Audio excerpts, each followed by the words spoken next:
officially get started here now. Okay, hello everyone and welcome to today's Art Chat with Linda Fisler. My name is Maria Woody and I'll be your moderator today. A few things before we get started. We are recording today's Art Chat and it will be posted later at artistnetwork.com/artchats, as well as on Artist Network's YouTube page.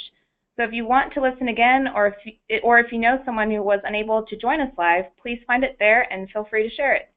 Also, we will have some time for you to ask questions at the end of today's chat. If you look on your GoToWebinar control panel on the right side of your screen, you'll see a little question box. This is where you can type in your questions for Linda and Carolyn at any time, and I will relay them on your behalf. Also, if you have any questions of a technical nature, you can ask them there since you'll be in listen-only mode during the chat. Okay, it's time to turn things over to Linda. Welcome, Linda. I'll let you take it from here. Okay, thanks, Maria. Thanks, everyone. And I apologize for my technical difficulties. For some reason, my headset quit working right before I came on to the show, which always is fun and a panicky time. And I just wanted to also say to those that maybe are on-demand listeners that listen to us regularly through the Artist Network YouTube channel, and also, you know, everybody else that happens to listen to the show. We are also now available on iTunes, Google Play, and Stitcher. So if you would rather listen through your iPod versus your computer with YouTube or you know, while you're painting or whatever, those options are now available to you as well. And I usually include those links in my newsletter. So if you sign up for my newsletter out at my website, you'll be able to get a direct link into them. But it's basically the same name, Art Chats with Linda Fisler, and I think I even have on there, you know, through the Artist Network as well. So just a few little housekeeping items, and we'll get on to talking with Carolyn. Hi, Carolyn. Hi there, Linda. Glad you could make it. I'm doing fine. Yeah, you're doing fine now that I'm on the air, right? Yeah, I figured I could wing it if not.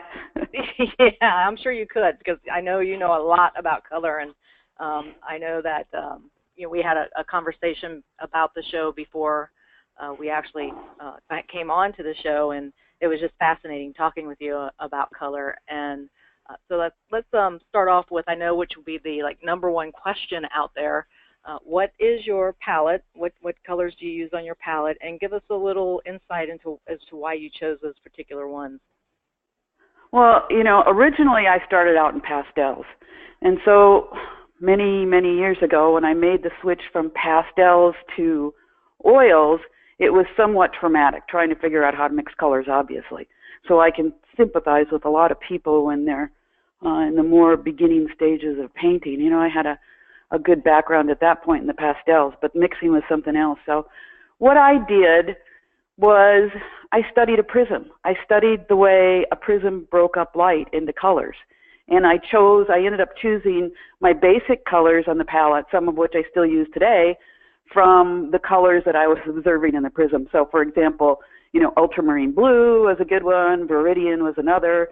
I needed some kind of lighter yellow and a red, and for the red I went with alizarin, because obviously it's to take alizarin and yellow, then you can get a lot of variation from reds to oranges. So I started out there, and then the palette that I use today basically is permanent yellow light and permanent yellow deep. And for some of these colors now I've chosen permanents instead of the cadmiums. So these are just substitutes for the cadmiums. Two reasons. Number one, cadmium colors, you know, they're kind of pricey. And years ago, I really couldn't afford them. And number two, they're toxic. So I've tried to eliminate as many toxic colors as I could on my palette. So the two yellows, and then I use a gold ochre, which is a substitute for yellow ochre. So it works about the same, but gold ochre is a Holbein color, a little more similar to raw sienna perhaps, but more tinting strength. And then permanent orange, no cadmium orange, but permanent orange, and that actually in the Holbein color is a lot nicer color to work with. I have a cad red light on the palette, and Crimson Lake or alizarin crimson. They're fairly similar, except in the Holbein colors, the Crimson Lake is just a smidge darker. Burnt sienna, mineral violet, ultramarine blue deep, viridian, and terravert. And the mineral violet and the terraverts are both Holbein colors. So if you pick up a terravert in another, brand, it's not going to be the same. But in the mineral violet, a similar color would be Gamblin manganese. I think it's their manganese violet. So that would be fairly similar to the mineral violet and Holbein. And then, of course, I generally work with the titanium white. Okay. So, okay, we got the palette question out of the way, and somebody will probably one thing I should add, though. Yeah, one thing I should add, though, is that sometimes I do add another blue onto that palette, especially for outdoor work, but sometimes I'll just add it anywhere. And then I'll usually add a cerulean blue to give me a little more variety. And on occasion, but not with regularity at all, I will sometimes use other things. I mean, I might put a black on that palette. I might put a raw umber on, but I don't do that regularly. Okay. Does it require, like, if it's a special situation where you're painting outside or something, that you make these changes to your palette, or do you just? Well, the blue would definitely be more for outside, because it's better to have a different range in the blues. Besides, the ultramarine blue can be, controlled quite a bit by using viridian with it. But cerulean blue is just handy. I think a palette is basically trying to get enough notes of color on there that you can work with without having so many that it's overwhelming. Right. Yeah. We had a little bit of a conversation when we were talking earlier about, when a lot of folks start out, they go, this is a pretty color in the tube, and they buy it, and they have all these colors on their palette, and no one, and I said, as starting out, very little understanding of value, and end up with a mess shortly after. Yeah, and ultimately you want as much as possible for those colors on your palette to play well together. Right. Within reason. There's going to be a few things, a few things that stick out that don't play as well with others. But I've gone for mostly semi-transparent colors, and most of them just play very well together. Right. Yeah. So I guess a natural progression to this is to talk a little bit about the science of pigments and light, and they are two very different things. So let's start with pigments, and let's talk about pigment first, and then we've got a slide up right now that talks, has the range of red on the bottom to the blue at the top, and you have firelight and sunrise all the way up to north light. Okay, well, that goes into color temperature. Okay, I think we need to start. Yeah, let's start at the beginning, pigments and light. Because here's the thing about pigment. In order to understand color, we have to have at least a little bit of an understanding about light. Mm-hmm. And like you said, they're two different things. So in order to break it down, we can consider, first of all, that light is a physical entity. It's a thing, if you will. And color is a perception. That's a basic understanding. So that light is part of the electromagnetic spectrum. And that also includes things like X-rays and microwaves and ultraviolet light, which we can't see. But the part of the spectrum that we can see is what we call visible light. And we can see that because we have receptors in our eyes that are responsive to that range of wavelengths. So the wavelengths of light are colorless until they hit our eyes and are interpreted by our brains. So see, we have two different things here. We have like a science and a perceptual thing. Mm-hmm. So when light shines on an object, some colors bounce off and other colors are absorbed. Our eyes only see the colors that are bounced off or reflected. So basically what we have with light and pigment are two different sciences. One is the science of additive color. So if you take white light and you break it down, you can break it down into all the colors. But ultimately, if you add all the colors together, it's white. Now, on your palette, if you add all the colors on your palette together, the last thing you're going to get is white. So that's subtractive color. So they're two different processes. So we've got subtractive color and additive color, and we have the idea that light is a physical entity and color is a perception. So you can see we're starting to kind of break this down. So And the other interesting thing about additive and subtractive colors is that the primary colors for additive colors, and keep in mind that things like your computer monitor and your TV are using light, so that's the additive science. And the primary colors for that are red, green, and blue. Right. And the primary colors, well, the most efficient color primaries, the ones used in photography and printing, are actually magenta, yellow, and cyan. So we have two different primary systems there. And then it's interesting because artists tend to go by the blue, red, and yellow, which is, one can say we haven't really kept up with the latest in science because we're still teaching that one. But magenta, right. yellow, and cyan will give you a better range. So we have two different things going on here, two different processes, and then again, light being a physical property and color a perception. So now we get into the part where how our brains actually perceive color. And so this is important to remember because seeing color is actually a response created by the brain interpreting the light waves that hit the eyes. Someone once said that color is a pigment of our imagination, which I think is fairly accurate. So yeah. Pigment is not light, it cannot be light, and we can only use pigment to interpret light, not to replicate it. Okay. So, okay. I'm trying to take in everything you've said, Carolyn. Yeah, I know. It's it's interesting. It's a really complex subject, and then it gets complicated by the fact that we're dealing with like I said, the science of light, and then seeing color as a perception, and then of course as artists we're dealing with pigments, which absolutely do not react the same way that light does, and then ultimately we can see millions of colors. The human eye can interpret millions of colors. We cannot mix that with pigment. It can't be done, So it gets pretty complicated. And, I read somewhere where someone wrote that a true expert in color would have to be fluent in, now are you ready for this? Physics, chemistry, optics, neuroscience, linguistics, art history, and that's just a partial list. So, and we just want to paint. Yeah, exactly. So we just need to get the information out of there that makes sense and that we can use. Right. But understanding the difference between light and pigment is a step in the right direction. Okay. I actually have Maria forwarded a question to me since we started, and I'm sorry to take you back to this, but they want you to repeat your palette slowly. Okay. Okay. Permanent yellow light and a permanent yellow deep.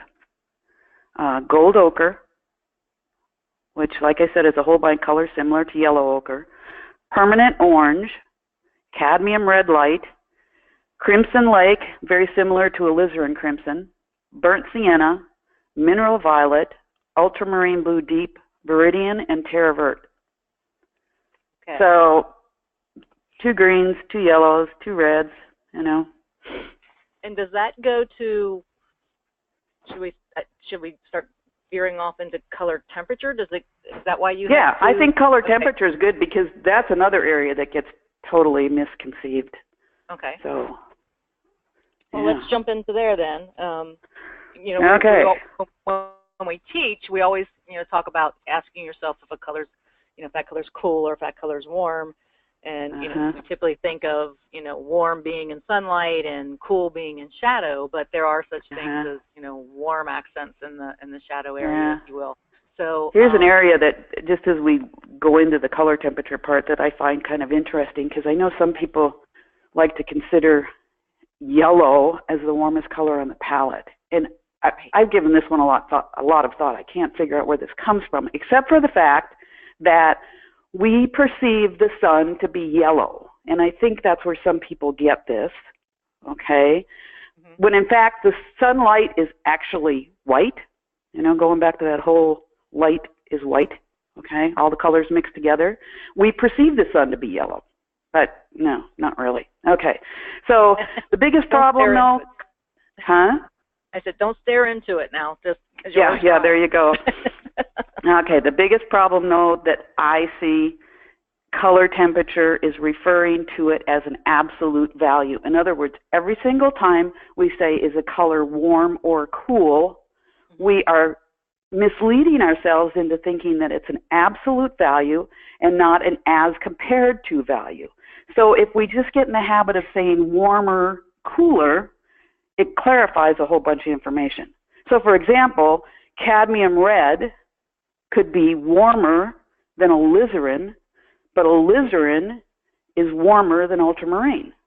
So warmer, cooler. That's the biggest problem as far as I can see. Now, we associate reds as warmer colors and blues as cooler colors. Now keep in mind, this is not a scientific explanation of color temperature, but it's more of a perceptual and psychological tendency because we associate heat with warmer colors, think fire, and coldness with cooler colors, snow and ice, or some people say the difference between day and night. So if you want to actually talk the science of color temperature, then that's a Kelvin scale. And that's something a little different. And we did put an image up there that has a Kelvin scale. It's, it's kind of red on the bottom. Yeah, got it. And it has those temperatures. You were right there, Mary. Hold on a second. Maria, you were there. Go back. There you go. Red on the bottom, blue on the top. Yeah, now that's, but don't let this one confuse you, because if you will notice, the temperatures are on the left-hand side of that scale. And firelight is 1,500 kelvins. Northlight, they're showing is 8,000 kelvins. So on a Kelvin scale, blue is warmer than red. We don't want to get too caught up in that because it gets confusing. But I can't honestly put that up there without talking about it. The interesting thing about this is you can see firelight, and then we go up the scale, to like a warm white LED bulb, and then further up towards the blue is the cool white LED, sunny skylight. So I thought this was kind of interesting. Daylight with diffused clouds shows the difference in kelvins. Now this is a science thing, okay? And you also notice that on this scale we don't have any greens in there. Right. See? So so it doesn't totally work for, our information, but it still reinforces the idea that if you discount the temperature part, because here again, on a psychological aspect, we associate the reds with warmer colors and the blue with cooler colors. And the greens on this scale, if you were going to transpose that into something usable, would fall in that yellow to blue range, right? From an artist standpoint, yeah. So that's the Kelvin scale. I find it interesting just because at least it breaks it down. And it shows you that gradation of color. So, but here's the thing about, if we go back to what a prism does when it refracts light, it's not a random pattern of color. It's a band of color. We can go red, orange, yellow, green, blue, and violet. Now, red has the longest wavelength, and violet has the shortest wavelength. Now, there's another illustration there, which is the visible spectrum. So that's the light we can see.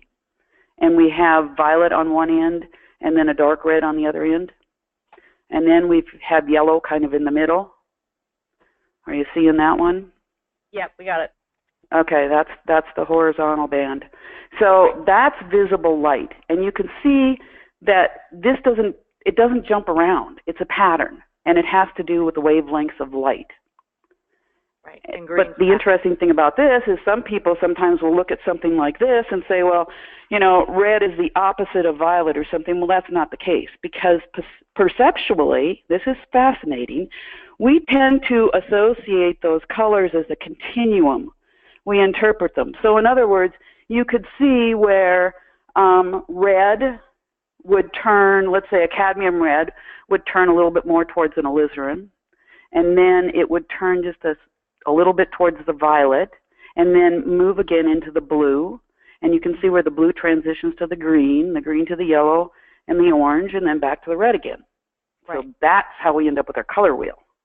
Ah, okay. Because that's a perceptual thing there.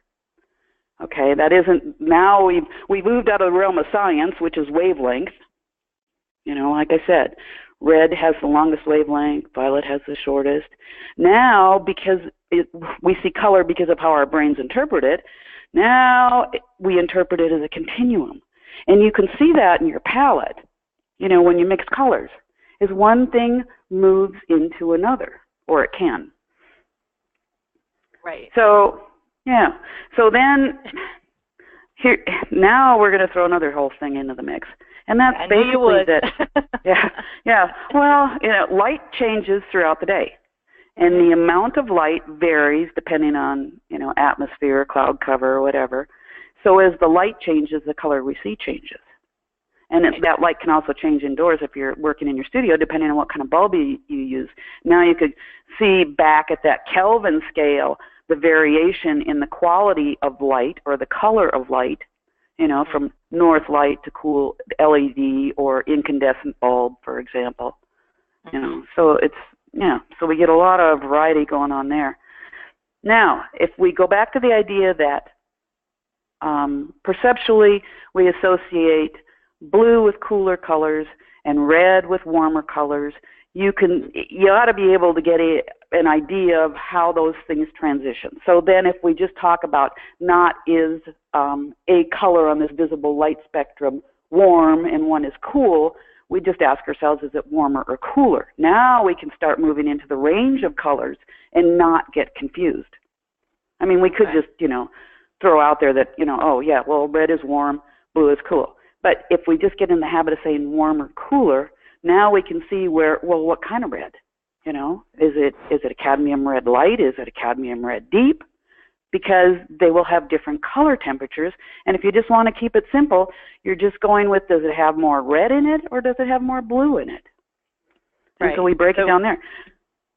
Yeah, so we're not really asking color temperature questions when we're getting at that anyway. We're talking more about what the color is in relation to the other. We're going back to the whole perceptual idea of, warmer, cooler. But the Kelvin scale, as you can see, is kind of fascinating. It's an interesting little sidetrack, And basically, a lot of this confusion comes because we're mixing up science and perception. And there are certain things that I think get passed down from teacher to student in art that gets repeated and repeated, and nobody ever says, well, wait a second, why? Right. What's going on here? Tree trunks are brown. Tree trunks are brown. Leaves are green. Pretty much. Yeah. And we accept it, and then our brain accepts it, which we got into a whole conversation before with you on our show about how the brain, and you tell the brain something and it stays that way. Yeah, it's learned. How we see and how we see color is learned, believe it or not. We reinforce certain aspects of that learning. So now, on the color temperature, the important thing to understand, because we just want to break this down into something that we can use to organize our visual information. And so color temperature, if we just go with the idea that we associate reds and yellows and oranges with warmer colors and blues with cooler colors, and then we can see how that plays out. Okay, warmer, cooler, never an absolute value because it just absolutely is not. Okay, not perceptually. So now we deal with the idea of warmer light and cooler shadows, or cooler light and warmer shadows. And I think people get tripped up by this one when here again they say, well, warm light has cool shadows, or cool. No, well, we're talking such a range here. It's always warmer, cooler. Now, think about this one. If you have a warm light, let's say outside, well, it could be inside, doesn't make any difference. If you have a warmer light, you're going to cast a cooler shadow. Why? Because that shadow has a lesser amount of warmer light. Okay? So the color is going to vary. But you can also get things, too. We can't discount things like reflected light coming in on a shadow, or ambient light, or, bounce color from somewhere. You get a lot of variety here, but just to simplify it as much as possible. And then outdoors, you can consider the ambient, let's say if sunlight is lighting your scene, there's ambient light in the sky. So the sunlight, if there's something casting a strong shadow, that sunlight is going to be missing, or at least partially missing, in that shadow. But then you're going to be getting ambient light from the sky. If the sky is a bright blue, chances are that shadow is going to look kind of bright blue because that's ambient light bouncing off from the sky. Okay. But warmer, cooler. So, but I like to say ultimately we can't paint with light. So we're somewhat limited by whatever colors we choose on our palette. And so that means that sometimes we need to overcompensate, whether it's overcompensating with value or color, to get the impression of what it is that we're seeing. Right. Let's hold off on the value conversation a second, because I have I'm not going to call it a pet peeve, but maybe it is. So okay. I'll leave that open to interpretation. But you know, when we're going up through our learning curve and becoming an artist, one of the things that seemed to be, to me, an argument that is out there is, you know, shadows are not blue, shadows are blue. And, you know, don't always make your shadows blue. You always hear, you know, some instruction in that way. And you kind of touched on it with the blue sky. If you have a pretty blue sky, there's going to be some blue in that shadow. But not all shadows are blue. No. We get back to the atmosphere and the prism again, right? Yeah. And then the complete variety of daylight, you know, from morning light to afternoon light to evening light, we have a change in color that we're perceiving. And so there's so much variety going on here. I say, you know, push comes to shove, you just have to look. And if you can't identify something, then you need to identify the most obvious information. You know, so the lightest light, the darkest dark, the warmest warm that you're seeing, the coolest cool, and then look again. In other words, put that information into some kind of perspective. But no, this just doesn't mean, just because you have a blue sky overhead doesn't mean that all shadows are bright blue. It depends. It depends on the time of day. Number one, it depends on if there's something else that's bouncing around. So the best thing that comes down here is, don't try and figure out that there are rules here, because there really aren't. Just look, what are you seeing? Because seeing color is about perception. Right. And I think what really helps when you're trying to see color is, because the colors are relating to each other so closely, that isolating this particular area, you know, like a little pinhole, or, you know, making a little small circle with your hand and isolating where you're looking at that specific color helps you to get into the right range initially, and then start figuring out why is it turning this particular color when I look at it, because it's that relationship that is happening that's maybe casting it a certain way. Exactly. It's a process of reconciling your observation of information with the ability of using pigments to interpret it. And so sometimes you might put something down, and I've done this, you've done this, I'm sure everybody has, where you put something down and you think that's what you're seeing, and you put it down on your painting and you're going, well, that isn't working, because we have to go for different aspects of light and color information when we're dealing with pigment. So that's where I said sometimes we need to increase the value, sometimes maybe we might need to tone colors down or add colors. Or push comes to shove, if you're seeing a scene that has a lot of, let's just say, blue in it, you're going to have to put some other color notes in there, because it just isn't going to work. Right. Yeah. So a little variety. Yeah, exactly. And don't be afraid to try things. Exactly. It's oil paint. You can always scrape it off. Exactly. That's why I love oils. They're so forgiving. We're at about 30 minutes in. We may have started a couple minutes late, but I want to remind everybody that if you have questions for Carolyn, please start typing those out so that Maria can start looking over them and trying to, you know, I'm sure there'll be a couple questions that may be very similar to one another. So if you start typing them in now, you'll probably have a better chance of getting Carolyn to answer your question, honestly. There you go. Anyway, so now we want to go and we want to switch gears a little bit, and we want to talk a little bit about how value plays a big role in color. And not only light and shadow decisions, but also in color relationships, correct? Yes, definitely. The interesting thing about value to remember is that value, seeing light and dark, contrast, in science it's referred to as luminance, is the most important part of visual processing. Okay, it's the most basic part, if you will. Mm-hmm. So that's where sometimes we can get by with using just about any color as long as it's the right value. Yeah. So and we wow, will is that see. a big lesson to learn? Yeah. So if nothing else, it ought to give you just a little room to experiment.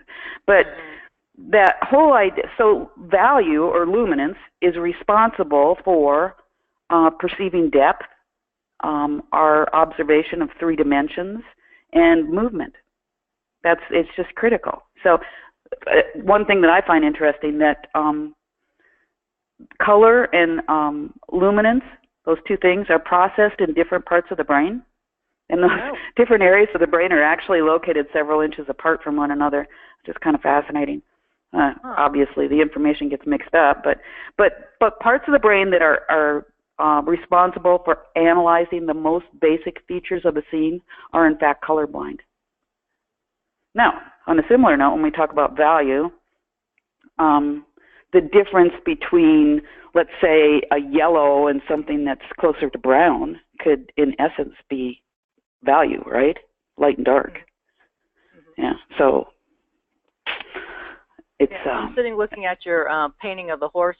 I think it's called Before the Race, if I'm not mistaken. That painting, and I keep squinting my eyes naturally so I can see value. And you've got like a stroke. It looks like almost straight acid tube cadmium red. Yeah, on that horse. Yeah. On the horse, and it's really a drawing point into. And if I squint my eyes, that is not out of the value range that is around it at all. I mean, it sits right in that light plane. But the color pops. Yeah. But the color pops, yes. And then you have a little bit of green next to it, which makes it pop even more. But exactly. it's that beautiful paint. Yeah, and that goes to the idea of that, we're working with pigment here. So sometimes it pays to push things just a little bit, whether, again, it's value just light and dark or it's color. And to get more of the sense of what it is that we're seeing. So, that whole value thing can be really critical. But the other thing to keep in mind that if we're talking, painting is really organization and pattern making. And value is the most basic pattern we can make and probably the easiest, because it's easier for people to come up with a value pattern a lot of times. When we start getting into the color, then people tend to lose it a little bit. So we need to organize that information too. But the big thing, squinting can allow us to see value more easily. It simplifies the information. It does not, however, allow us to see color better. But squinting is very handy for comparing values. That's one thing to keep in mind. You need to say that again because I heard squinting. Yeah. Okay, squinting allows us to see value more easily, but it is not helpful in determining color. Right. And the reason why. Okay, so you squint to see value, but don't squint to see color. Right. That's basically what it comes down to. Right. Yeah. So let's get into the color pattern and versus the value pattern. Let's talk a little bit about that. We know there should be a color pattern, right? Well, obviously, yeah. And we can go back to that visible light spectrum and also the color wheel, which most people are familiar with anyway. But it still comes down to the idea that color just doesn't jump around randomly. It's part of the electromagnetic spectrum. They are wavelengths, and wavelengths vary. Okay, so one thing to consider, which I think can help some people, is to just get a visual on a black and white picture, and you can get a handle on. There's gradations in the values, right? Right. We go from a darker, and there's always something going on there. There's gradations. We aren't talking just black and white. We're talking gradations of value. Now, we can get the same thing in color. So think about when color transitions. How is it going to transition? I mentioned before, if you go from, let's say, cadmium red to alizarin to a violet to blue, you can see how you can get a transitional area in color. And I think sometimes people overlook this. It's similar to the idea of a grayscale and the idea of value, But here we're talking about color. So maybe let's take a red apple in a warm light, for example. So we take a red apple, we put it in a warm light. Now, it's going to, the warmer light, you know, let's say if it's incandescent or something, it's going to be something that probably goes a little more towards the yellow. So that apple is going to transition from, let's say, a yellow red to a cadmium, and then probably a cooler red, such as alizarin, and then it's going to go maybe violet, maybe even a little bit more violet ultramarine, and then as it gets reflected light coming in on the shadow side, we could maybe see violet again. I mean, it could, you know, it could depend on the colors around it and everything else, but you get the idea. That color is going to transition. It's not just going to, and then warmer, cooler color is obviously the overriding factor. So the big thing to do here is determine where your light's coming from, and is it warmer or cooler? It's a basic form of organization. So where's the light? Is it warmer or cooler? That automatically gives you something to look for. So it's not going to jump around just, not to say you can't have warmer color in with cooler information, but it's not going to jump all the way across your painting. You know, warm, cool, warm, cool, warm, cool. That's like a Venetian blind or something. It just doesn't make sense. Okay. And I guess I'm thinking back to our conversation that we had a while ago on, a long while ago actually, on edges. And when I look at your painting, I mean, it's very clear now that you've been talking to us about that pattern of light and how, you know, color progresses through that pattern like you just described with the apple. And you can see how edges become somewhat simpler to handle because you're... Exactly. Okay, thank you. Yeah, exactly. Because if you don't have something that transitions in there, you're basically creating a hard edge, aren't you? Yes. Especially with a color that's definitely, you know, much warmer and a color that's definitely a lot cooler, you're going to end up with an edge. Yeah. It's almost like if you really start to understand color, edges just kind of come along naturally for the ride. Yeah. Yeah, because if you think of color that way and you just pay attention to the pattern, whether it's that spectrum of visible light, which is nice, or a color wheel, then you can see how that color transitions. And then you can organize your painting with that in mind. Because, you know, ultimately you're faced with painting something and it's those colors are not always straightforward. You know, we aren't dealing with primary colors when we're painting. There's a lot of things that tend to go more neutral, whether it's neutral in color or neutral in value, but they still have a sense of value and they still have a sense of color temperature. So when we're talking about, let's say, tans and grays, you can see where you can ask yourself, well, is that tan warmer or cooler? You know, is it maybe going a little more towards the green or the violet or the blue, or is it going more towards the yellow or the orange or the red? And you can do the same thing with your grays. So a gray isn't just a gray. First of all, you have to say, is it a warmer gray or a cooler gray? And where is it going on your painting too, you know? So it's just an organizational tool. And it's just a good way to kind of force yourself to look for that information instead of taking what you see for granted. Right. Yeah. That's it's. I mean, when you start thinking with all the information that you've been giving us, and you start thinking about that, it's amazing. It's like, wow, I just can't focus on learning about values because they do all come together to make that gorgeous masterpiece. And the thing about value, like I said, just doing like a value sketch or whatever is fairly straightforward. Generally, most paintings fall into a range of, let's say, 5 values. But just for simplification purposes, we can say light, medium, middle, dark. Okay, and that simplifies the value pattern. Now, this is where color gets complicated, but also somewhat fun and rewarding, is because now we've got a lot of variables, but you still have to find some sense of organization in that color. And the quality, the type of light and the quality of light is going to, number one, determine that overall color, those colors that you're seeing. And then within that, we're getting a range, And then ultimately, it still comes down to the fact that we're dealing with pigment. And so perhaps, you know, if your painting just isn't looking right to you, you just need to try and change up some colors. Mm-hmm. I can remember many, many years ago, the only workshop I ever took was with Charles Moe Valley in Wisconsin. And my sister, who's a watercolor painter, and I went to this workshop. And now at the time, I just worked in pastels. My sister was in watercolors. And we took an outdoor landscape painting workshop with Charles Moe Valley in oil paints, which was, you know, let's just throw yourself into the fire.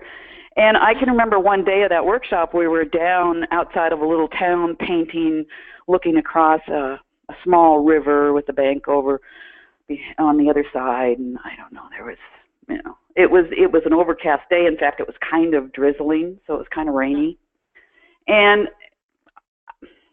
I know now exactly what I was doing, but at the time I was somewhat desperate because what I was painting just looked so blah to me. You know, it was just this cloudy sky and the river, and I wasn't getting a lot of stuff going on. But all of a sudden there was a streak of light that just kind of shone through the clouds or something. And when I without thinking, I just grabbed some orange and just stroked it across the canvas over there on the other side of the river on the bank, and it just popped the whole painting. It was just, that was it.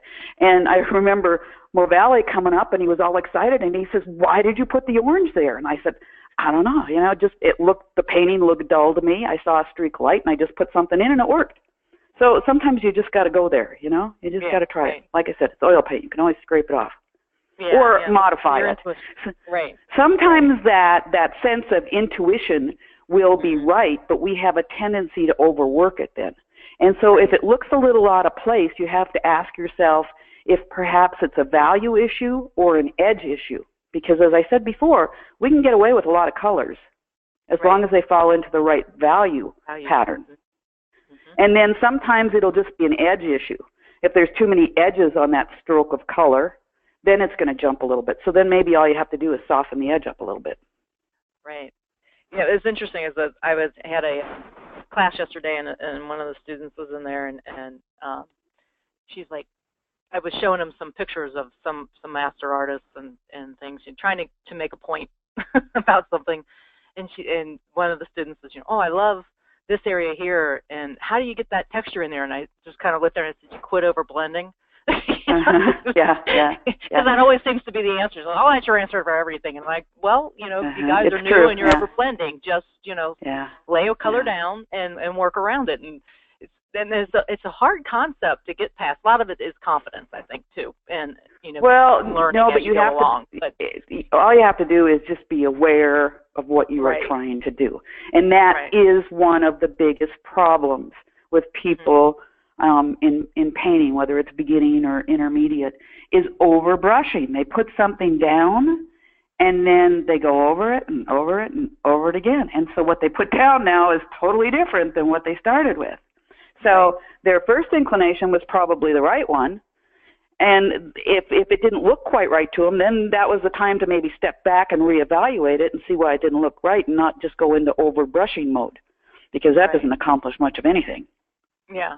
It's what you put down may have been right. Relationship to the other things around it may be wrong. Exactly, and I recognize that there are times where we want to brush things together, but we need to be in control of that and not just do it because we have a brush in our hand and we're waving our arm around. Yeah, and I got a half hour of class left, so I'm going to do this because I don't want to mix another color. Yeah, there you go. You know, oops, did I say that? And here's the thing about color. Now, I know some people are more controlling over their color, and I respect that. You know, they'll mix up like large puddles of color on the palette and then work with those, and then I guess if they run out of that, they mix it again. But I can still go back to those days when I was learning how to work with oil paints and mixing up a color, and then all of a sudden it would run out, and I'd go, "Oh no, what did I mix to get that color?" Well, at some point in time, I realized that, you know, I could get to that color or that illusion of color a lot of different ways probably. Right. So it didn't have to be an exact mixture. And sometimes that slight variety of notes in the color made the painting way more interesting anyway. Right. Yeah. So you just have to, this is not a coloring book. We are not taking something, drawing lines, and filling it in. Exactly. Yep. And since we're talking a little bit about seeing, or we have been before we just made the other conversation that we just had here, but we're going to jump into seeing now. One of the questions I had written down for you is, do individuals see color differently? And I think I was kind of like getting to the rods and cones in our eyes, and and some people, if you can get your eyes tested, which I think is fascinating, but which will tell you that you tend to see in warmer tones, or you tend to see in cooler tones. So tell us, do you teach any of that, or are you just like, no, they're already overwhelmed? Well, no, I tell people that we can see color differently. Because obviously sometimes when I go up and I'm trying to help a student, and perhaps I'll ask what color they see in a shadow. But I will clarify and say, now, there's no right or wrong answer here, because we all can see color slightly differently. Yeah. So, I don't want to put somebody on the spot and say, oh, no, you see more blue, and I'll say, well, I see more green. But it's not that my answer, the green one, is the right one. It's just that we can see ranges slightly different.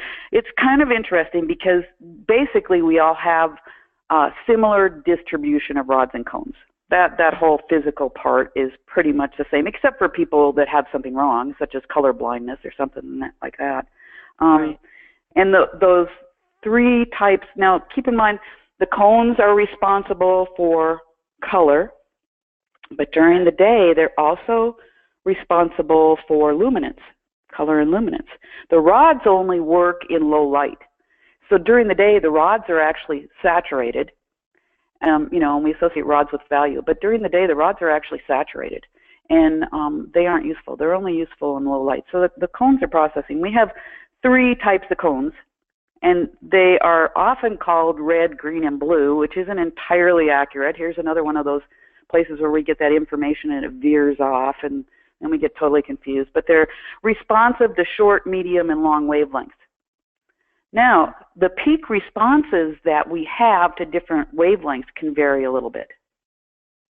So we can get some variation in there in how we see color. But the big thing also is that we're talking about our perception of color.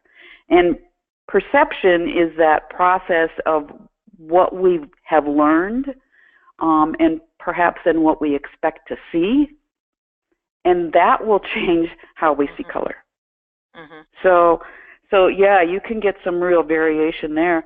I know that with students, I found that a lot of times, sometimes identifying shadow information is some of the more difficult color perceptual things, because people will just go, it just kind of looks gray, because some people haven't learned yet to be able to see that color in the shadow.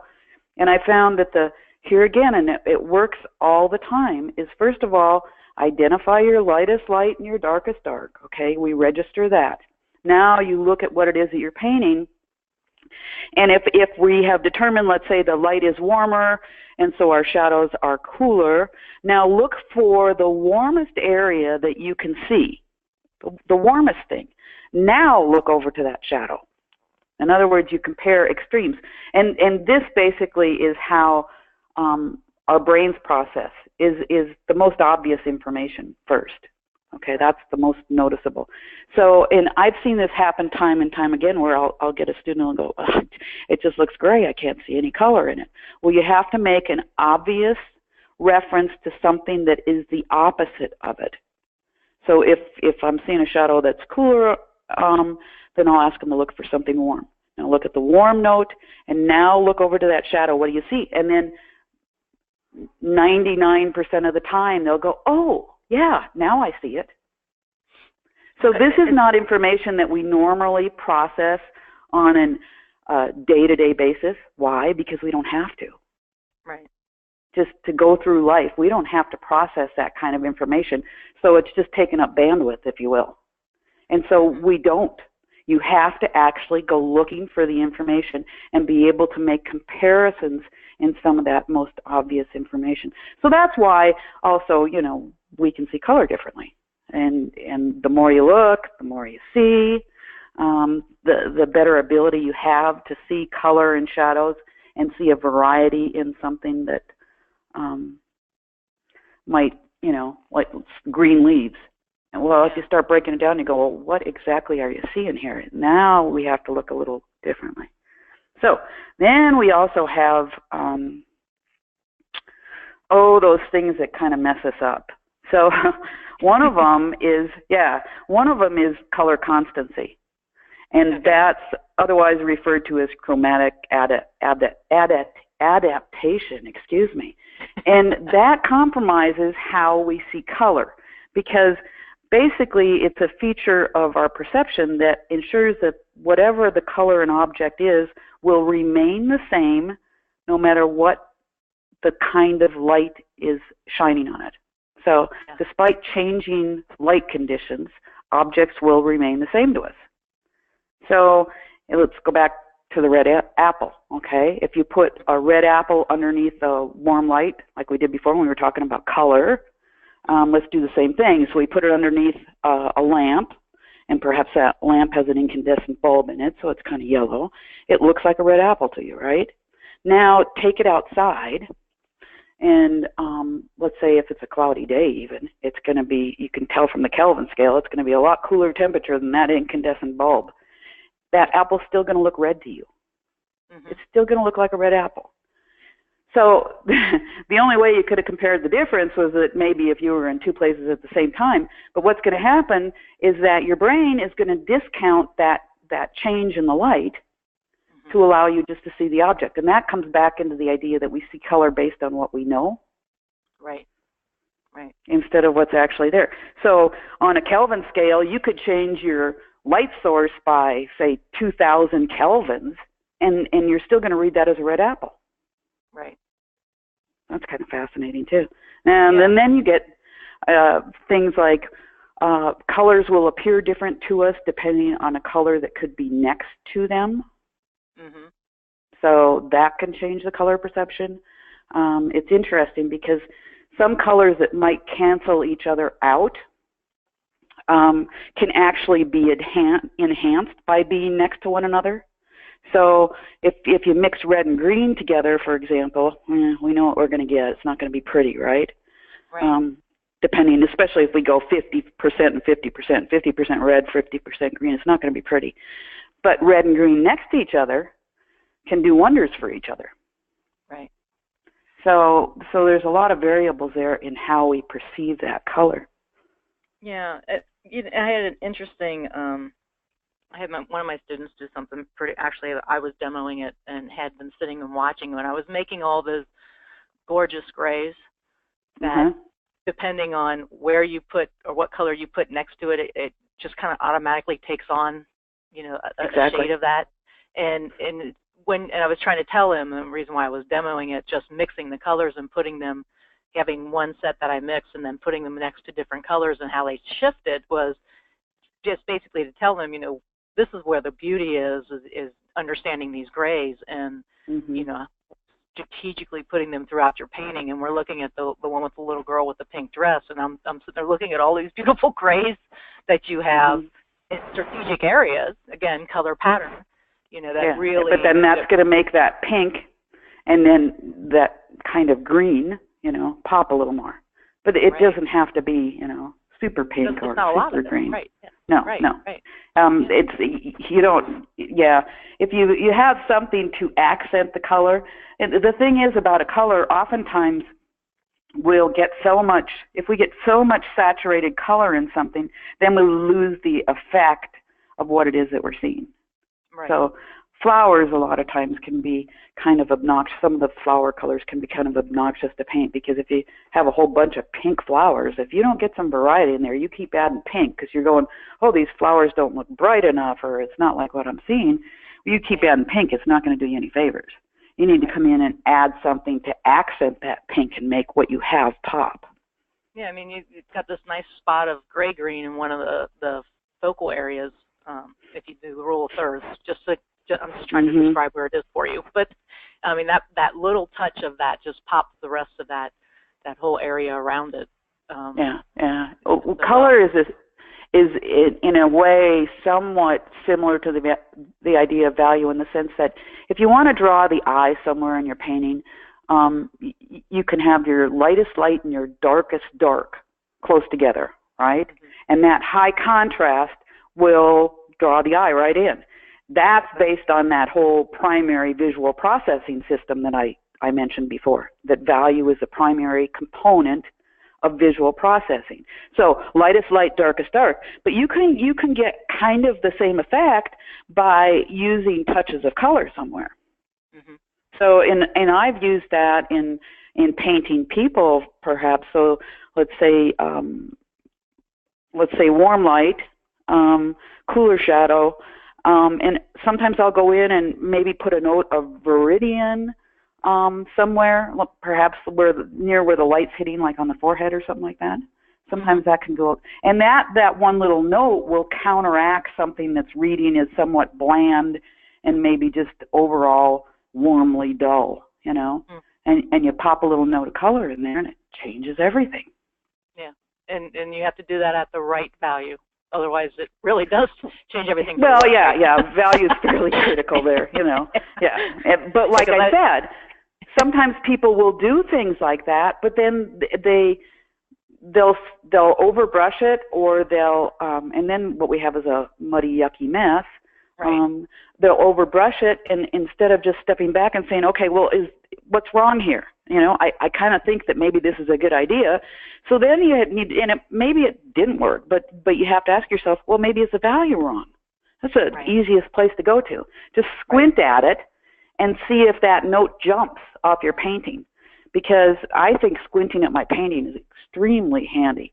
If I look at the scene and I squint, and then I look at my painting, and then I squint, if there is something totally wacky on my painting, I'll tell you it's going to jump. Yeah. So squinting at your painting can be kind of helpful. Yep, absolutely. So we are at 2 o'clock, and I want to make sure that we don't keep you any longer than but one last thing on color. This is important too. One last thing on color is language. Because language can impact how we see color. So it goes back to the idea of, number one, of warmer, cooler. But if we have a name for a color, we are likely to process that color more quickly and more easily. But by the same token, if we have a name for a color, let's say if we say red apple, people think red, and instead of stopping to quantify what kind of red, you know, or is there any other color within that area of the apple, then we just, go red apple. Well, let's get the tube of cadmium out here. And that isn't what we're seeing at all. So language can have a big impact. Right. So in the case of warmer or cooler, that's a huge impact. But in the idea of color, I think you mentioned, like brown tree trunks and green leaves. Well, if you say brown tree trunk, you're going to be more likely to see brown tree trunk. Exactly. Yeah, and that's and my students always laugh at me because I'll be sitting there like, well, what color should I use here? And I'm like, kind of a reddish, viridian. I started putting all these different words together. And they're go, well, pick one. And I'm like, no, it's a mixture of. Yeah. So and that's where. Right. Yeah, the greens oftentimes can be so difficult because ultimately there's still a lot of red in the landscape that we're seeing. But we know that if you mix all that green and red, you have to be really careful. And that's why I think a lot of people will do, something like a reddish underpainting before they go into a green landscape, is just to counter that green. But there's a lot of different ways to do it. Other artists will just gray their greens out so they aren't so obnoxious. Interestingly, we are most sensitive to colors in the yellow and yellow-green range. Oh, right. So our eyes are more sensitive to that range of color than we are, let's say, to blues and reds. So that's why a couple artists, not that I know personally, but tend to put in a focal area somewhere a splash of red Yeah, because our eyes will just go a forward pop of there color. automatically. Yeah. I just say to be cautious on those things that you find to work, and about using them over and over and over again. Yeah. Because they just become a trick. Right. Part of the little dog and pony show or something. So just be careful of finding something that you think works and then using it again and again and again. Because every time we look, we're seeing something different. And that's the whole key to painting. Is trying to see that information in a different way. Yep, absolutely. So, Maria, we're going to be coming to you for questions in a couple minutes, but I would like to ask Carolyn, what's coming up for you? Do you have any exhibitions, any workshops? I have 2 workshops that I'm going to finish up the year with. In a few weeks, I'll be going to Taos, New Mexico for the Fashion Art Workshop. Okay. And then in the month after that, so that would be September. In October then, I think I'm going to Fredericksburg, Texas. And then other than that, I scheduled a workshop in next spring in New Harmony, Indiana. And other than that, I'm not quite sure what I'm going to do. Show stuff. This summer I did the Pre to West show at the Western Heritage Museum in Oklahoma City, and I just did the Northwest Rendezvous show at the Brinton Museum down in Sheridan, Wyoming, and so those shows will probably be ongoing next year. So, but the workshop schedule, I keep kind of cutting back, so I'm not quite sure what I'm going to do next year. Okay, well, I'll get in touch with you offline because I'm trying to do something, but we'll talk about that on the. Sounds like a plan. We could get together somewhere and have fun. Hey, I would. I'll be in touch. Okay. now the audience, they're going, no, tell us. Yeah. Where are you going to be at, Linda? So anyway, Maria, I hope you unmuted yourself. That's another word that's hard to say when you're still laughing at what you're talking about. Some of those words can trip us up, yeah. Yeah. So go ahead. I'm sure we have a number of questions, and we got about 25 minutes left. So. Sounds good. Yeah, we have a couple great questions here, and it's been a great chat so far today. I'll get started with 2 questions from Lori. Her first is, are warmer or cooler colors relevant to the other colors that are around them? Relevant to. I guess I'm not quite sure what she means, except that let's go back to the idea that the quality of the light affects how we perceive color. So if we have a warmer color and a cooler color, it's still going to be in a range. I liken it to something, if you're playing music on a piano, let's say, and you have chords, and you're going to have a range. It doesn't mean that you hit, the note on each end of the piano.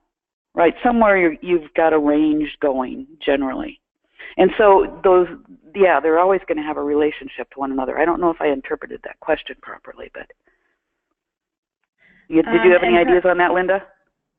Well, no, I mean, when you say relevant, you jump to related versus relevant. I'm not sure what relevant means. Yeah.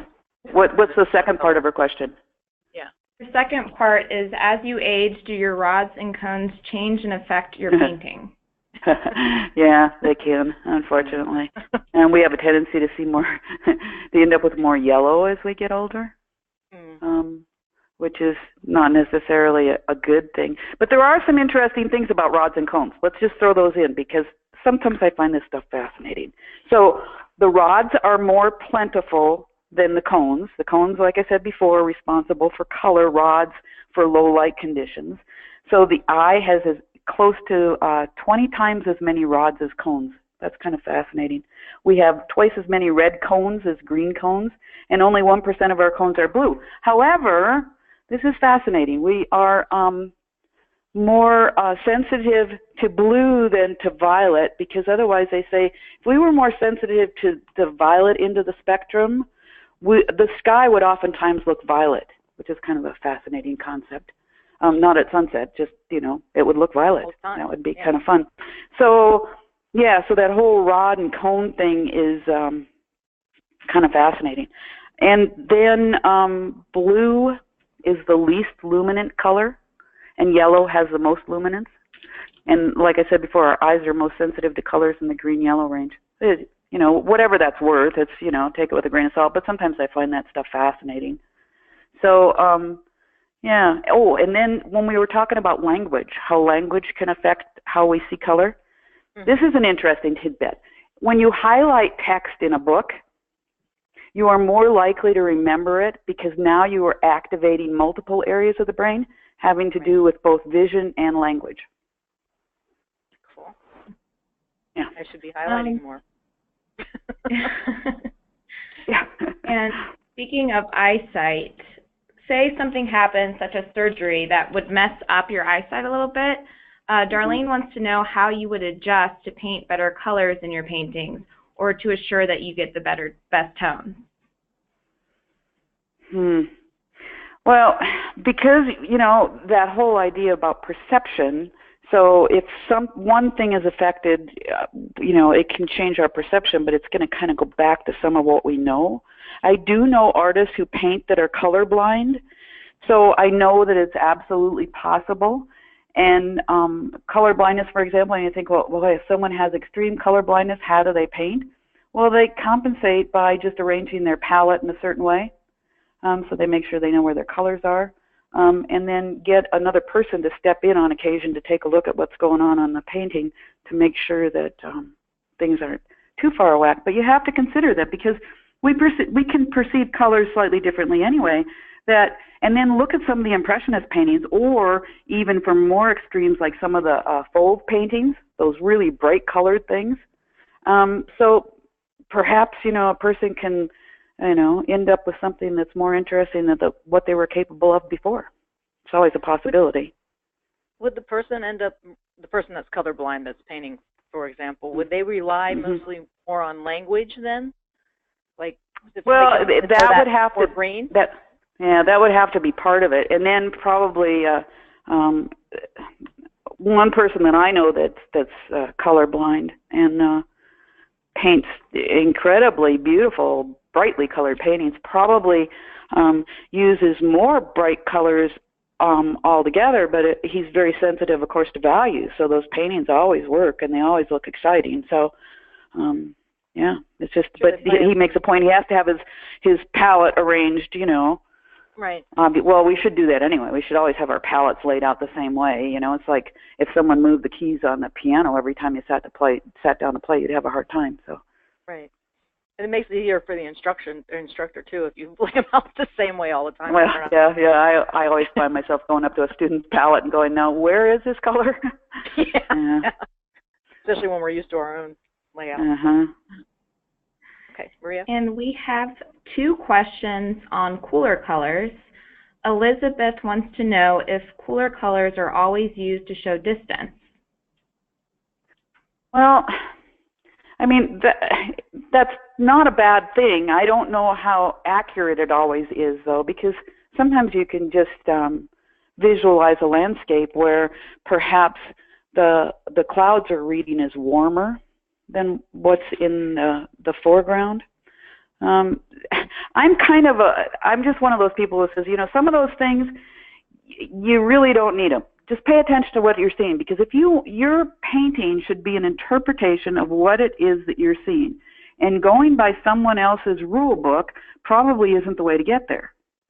So always take some of that information with a grain of salt. I'm not saying sometimes it's maybe not good advice, but when we take a suggestion as a rule, then it limits what we are actually capable of doing. Okay. So, hey, you may not see like me. Well, I may not see like Carolyn. So. Yeah, right. Yeah. So, go with what you're seeing. Go with what you're seeing. And Joan wants to know if it's like an overcast day and everything seems or appears to be gray, should your pigments all lean to cooler?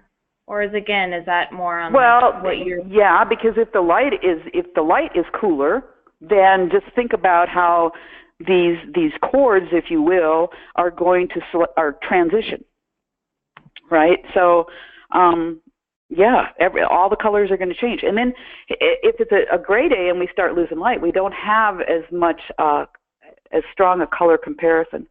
which is kind of fascinating. But here again, it's a painting. This isn't real life.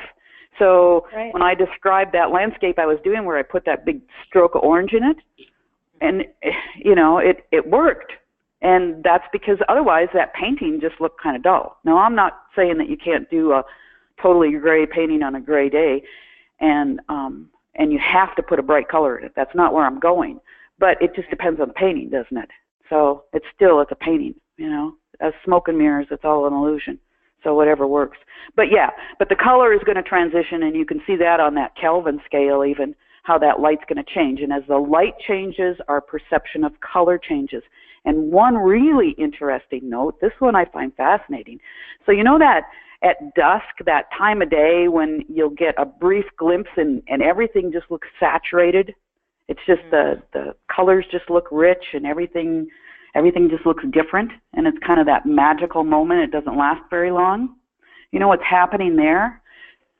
So you still have enough light that your cones are working, but the light is getting dim enough that your rods kick in too. So the light is getting dim enough that the rods can start to work. So you'll have that moment there, or moments, where the rods and the cones are both working. And then everything just looks that kind of magical, saturated. Everything has a lot of depth to it. And it's exciting. Which totally and you've explains. spoken on.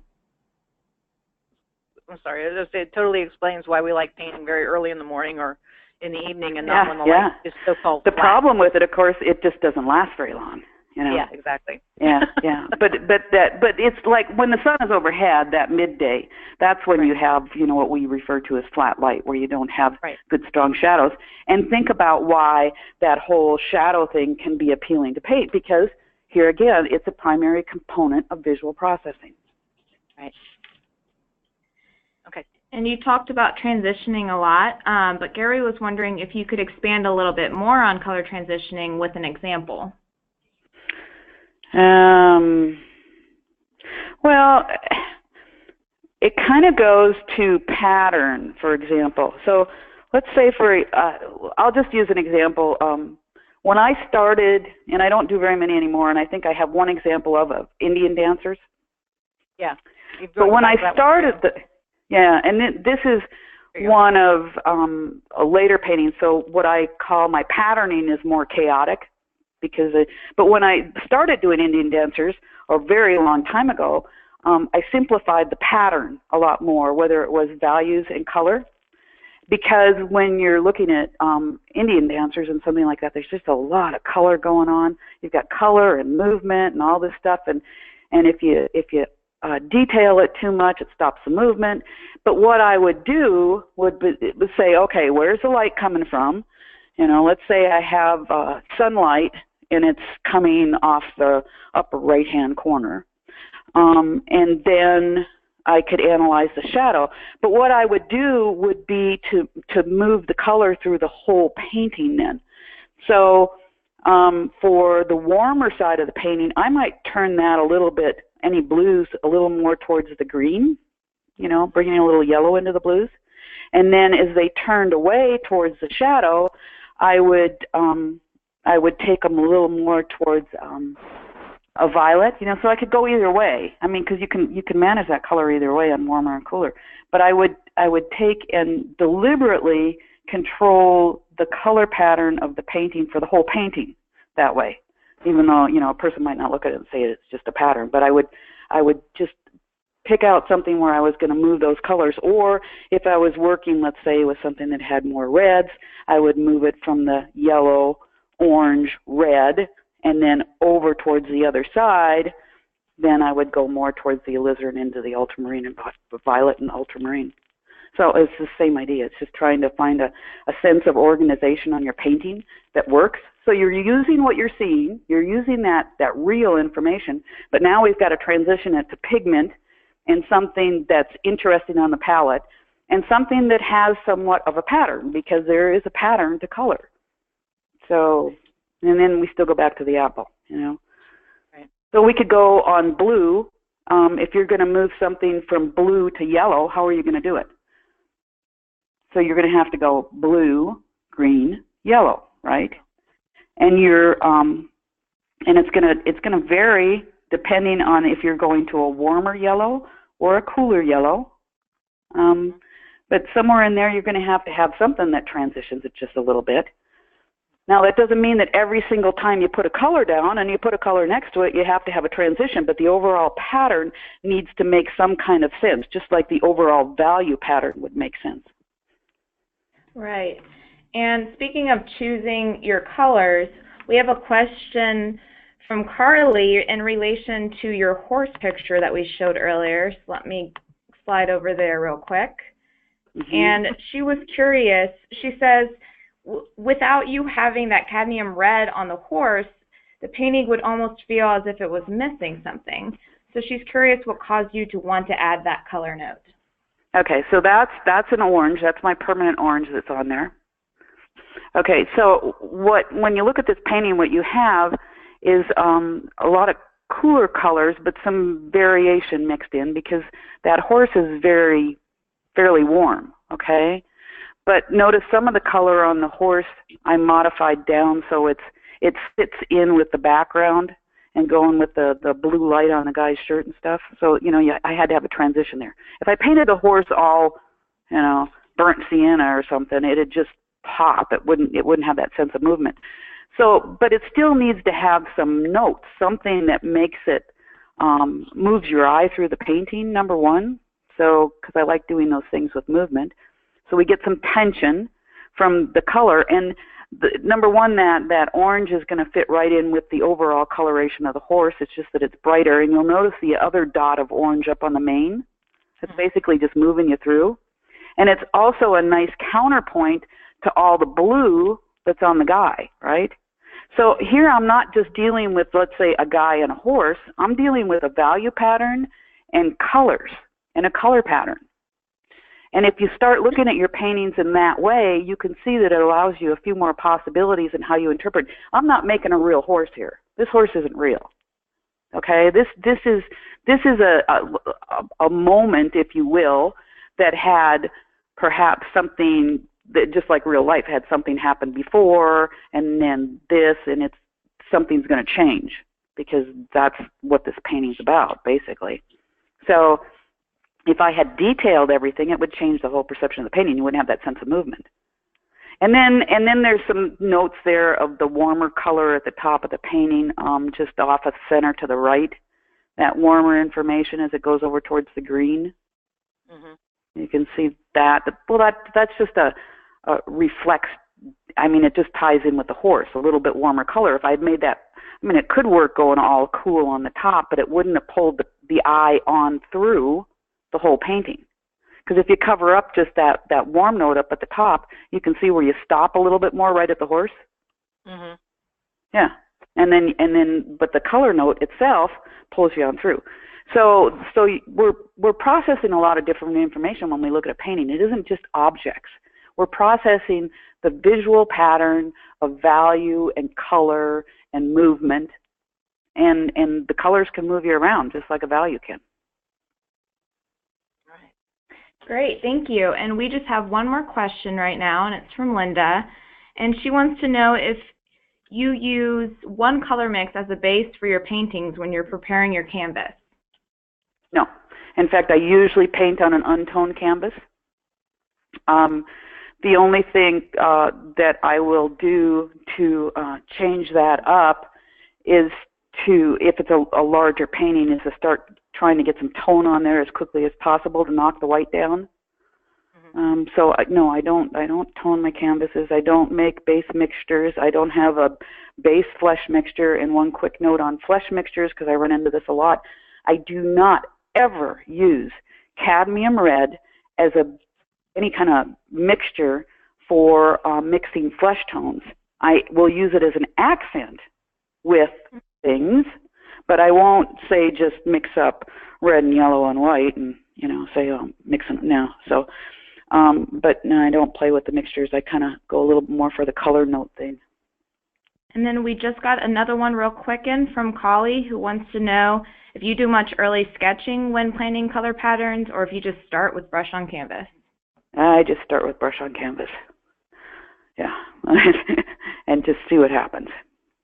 I've actually had the unfortunate session or whatever where I've watched Carolyn demo, and it's really, really fascinating. So if she by chance is around you at some point, go and watch her paint. She's it's just fascinating. I think I saw you over at, well, I know I saw you over in Indy. Right, yeah. American Impressionist Society was over there, and they had their show and stuff, and it was just, you and CW were painting together, I think, and yeah, we were doing model. Yeah. It was fascinating. So. Yeah, I just start on the canvas for better or worse. You know, the larger the canvas, it helps to have a little bit more organization, hopefully, and make sure that what you're putting the marks on there for. But I usually start with just basic notes for a value pattern, and then expand from there, and hope that as the painting develops, the pieces kind of all come together. If not, like I said, it's oil paint. You fix it, Yeah, you get some amazing things when you scrape too. So. Yeah, there you go. Yeah. So I work with palette knives. I paint with palette knives mostly. Which. Oh, that's right. Yeah. You have to watch your edge. So you can get a lot of hard edges with palette knife painting, and scraping is becoming one of my favorite things to do because that edge goes away. So. Yeah. Well, the thing about edges and color is just pay attention how one color, turns to another. Like I said, it's similar to a value pattern there. Right. Yep. And it's always fun to mix the two together with your palette knife on the canvas too. Yeah. So. Or a brush can do the same thing. Exactly. A judicious you don't have to stay brush with one thing. Yeah. And what the palette knife did for me, for those who are still listening, is it made me start to really focus in on value and laying a color down and stopping and walking away. And becoming very, very textured. And then again, now I'm at the point where it's like, well, I can't get this particular edge the way I want here, so now I move on to, it broke me out of just holding a brush in my hand. And, and there's a problem with that because we see it time and time again. And what it is here again, don't make any more, let's say, than 3 brush strokes at a time before you look at what the heck it is that you're doing. And sometimes just 1 brush stroke is enough. So in other words, you have to put space between what you're seeing and feeling and what you're thinking. Right. And so you need to allow that space. And the best way to do that, I can remember many years ago, is somewhat, this sounds kind of silly, but it works, is to set, kind of like an internal timer. In other words, the whole thing about don't stand right at the painting and keep brushing without stepping back. And so and it worked. I mean, you just say, okay, after however long, this little dinger is going to go off in my head, and it's going to remind me to back up. And of course, for a while, it would maybe, I didn't hear the dinger or whatever. But after a while, it worked, and then I'd gotten a different habit. It's just basically getting a different habit. So, yeah. Okay. Well, I think, do we have any more, Maria? Nope, that was it. That's it? Okay. Good. Well, Carolyn, thank you so much. You're welcome. Thank you, Linda. Yes. And I look forward to seeing you one of these days. Oh, yeah. Well, like I said, I'll be in touch because I've got something exciting to talk to you about. So. Okay. Sounds good. At least I think it's exciting. So. Okay. Well, thanks to both of you. Yeah. Thank you. Yes, thanks for everybody tuning in. Yes, thank you everyone for joining us. Just one quick reminder, we have been recording this, so if you joined us late, you can listen to this chat again soon at artistnetwork.com/artchat. And we hope to see you at the next Art Chat. So Linda, can you share with us a little bit about what we can expect next month? Yeah, the next one is, we're going to go off the little beaten path a little bit here, but Gabriel DeShore owns a media company out in California called Skyboat, and if you listen to audiobooks when you're painting, you'll actually recognize her voice. She is like the queen of the audiobooks that is out there, and the reason why I'm having her on the show is that is not the only thing she does. She is very, very creative, and she's basically my definition of a creative entrepreneur, and I just wanted to get her on the show and just have her talk a little bit about her creative process and, how she kind of flits and flutters all over doing a number of different things. And she's got a very fascinating life, and She right now is promoting a Star Trek book that she put on audio with Gene Smart and LeVar Burton and a number of other big names out in California. And so, you know, again, she was producer on that. And so it's a very creative life that she's living. And I just thought it would be interesting to have her on the show and have her talk about the creative processes and different things that she goes through. And that'll be on September 14th. I'm looking forward to it. And again, everyone, thank you so much for joining us. Make sure to use promo code ARTCHAT10 to save 10% at thenorthlightshop.com. Sounds good. Thanks again, everyone, for listening. All right. Have a great rest of the day. Okay, bye-bye.